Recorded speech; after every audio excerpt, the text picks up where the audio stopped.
Hello everyone स्वागतम जनाइছো মই অন্য এটি মিনি ব্লগলৈ। আজি হৈছে দেওবাৰ আৰু আমি আমাৰ ঘৰৰ সকলো ফেমিলি মেম্বাৰ ওলাইছো লখিমপুৰ জিলাৰ ঢকুৱাখানাত থকা শ্ৰী বাসুদেৱ নৰুৱা সত্ৰলৈ বুলি। সিম্পলকৈ বাসুদেৱ থান বুলিও কয়। আৰু ইয়াত দিছিলে পাপা আগত বহি গৈছে। এইফালে হৈছে আমাৰ ঘৰৰ ওচৰৰ দাদা, তেওঁ গাড়ীখন চলাই গৈছে।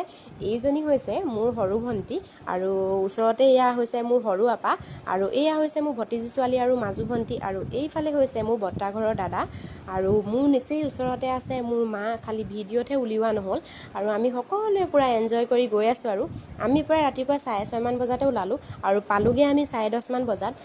যিহেতু আমি শিৱসাগৰৰ পৰা গৈছিলোঁ সেইটো কাৰণে 4 ঘণ্টা লাগিলে আমাক গৈ পাওঁতে। আৰু এয়া দেখিছে নহয় মূল গেটত আমি সোমালোঁ আৰু আমি বগীবিলৰ পৰা নামি ৰাইট চাইডে যিটো মথাউৰি ৰাস্তা আছে সেইটো এদিন শ্বৰ্টকাট দি আহিলোঁ, সেইটো কাৰণে সোনকালে পালোঁহি।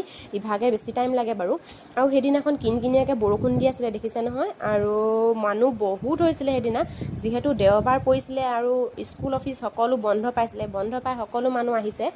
আমি সোমাই আহিলোঁ গাড়ীখন দূৰতে পাৰ্কিং কৰি। সোমাই আহি পেলাই দেখিছোঁ যে বাওঁহাতে তেওঁলোকে ভৰি ধুব পৰা ব্যৱস্থা কৰি ৰাখিছে। আমি তাতে ভৰি হাত ধুই ল'লোঁ সকলোৱে।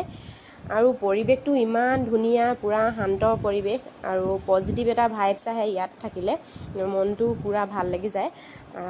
আমি যিহেতু সোমাই আহি পেলাই দেখিলোঁ তাত মানে এটা ধুনীয়া ৰুম বনাই ৰাখিছে, য'ত দূৰৰ পৰা যদি মানুহে লং পেণ্ট পিন্ধি আহে আৰু লগত যদি ধুতি আৰু পাঞ্জাবী লৈ আহে তেতিয়াহ'লে সলাই ল'ব পৰা তাৰমানে তেওঁলোকে ব্যৱস্থা এটা কৰি ৰাখিছে। সেই ৰুমটোত তেওঁলোকে সলাই ল'ব পাৰে। আৰু আমাৰ পাপাহঁতে যিহেতু লং পেণ্ট পিন্ধি আহিছিলে সেই তাতে ধুতি চুৰিয়া পিন্ধি ল'লে। পিছে প্ৰায়ভাগে লং পেণ্ট পিন্ধিয়ে বাৰু সোমাইছে।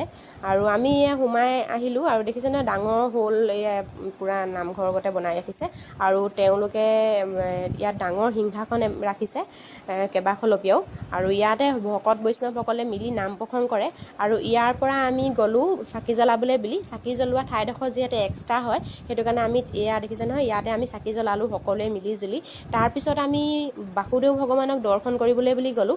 তাত নিৰ্মালিও দিয়া হয় আৰু প্ৰসাদৰ শৰাইও আগবঢ়াব পাৰি। এয়া দেখিছে নহয় সকলো লাইন পাতি আছে তেওঁক দৰ্শন কৰিবলৈ বুলি। আৰু ইয়াত খালি ফটো আৰু ভিডিঅ' তুলিবলৈ নিদিয়ে। মই তুলিবলৈ লৈছিলোঁ আৰু গোঁসাইজনে নাপায় বুলি ক'লে, সেইটো কাৰণে মই নুতুলিলোঁ। আৰু ইয়াৰ পৰা লাইন পাতি আমি নিৰ্মালি ল'লোঁ, ভগৱানক দৰ্শন কৰিলোঁ। তাৰপিছত আমি প্ৰসাদ ল'বলৈ বুলি গ'লোঁ। প্ৰসাদ লোৱা গৃহটো এক্সট্ৰা হয়, তেওঁলোকে প্ৰসাদ দি পঠিয়াই তাত। আৰু প্ৰসাদ লৈ মেলি আমি ৰিলেশ্যনৰ ঘৰত সোমাই পেলাই আমি ঘৰলৈ গুচি আহিলোঁ। আপোনালোকে যদি লখিমপুৰ এই ঢকুৱাখানাৰ বাসুদেৱ থানলৈ যোৱা নাই আপোনালোকে যাব, বহুত জাগৃত মন্দিৰ হয়, সকলো মানুহ যায় তালৈ। আৰু আজিৰ ভিডিঅ'টো ইমানেই আছিলে। সম্পূৰ্ণ যদি ভিডিঅ'টো আপোনালোকৰ ভাল লাগে তেনেহ'লে লাইক, কমেণ্ট, শ্বেয়াৰ আৰু ফ'ল' কৰি দিব। আজিলৈ আহিছোঁ, বাই বাই। পুনৰ লগ পাম অন্য এটি ভিডিঅ'ৰ সৈতে।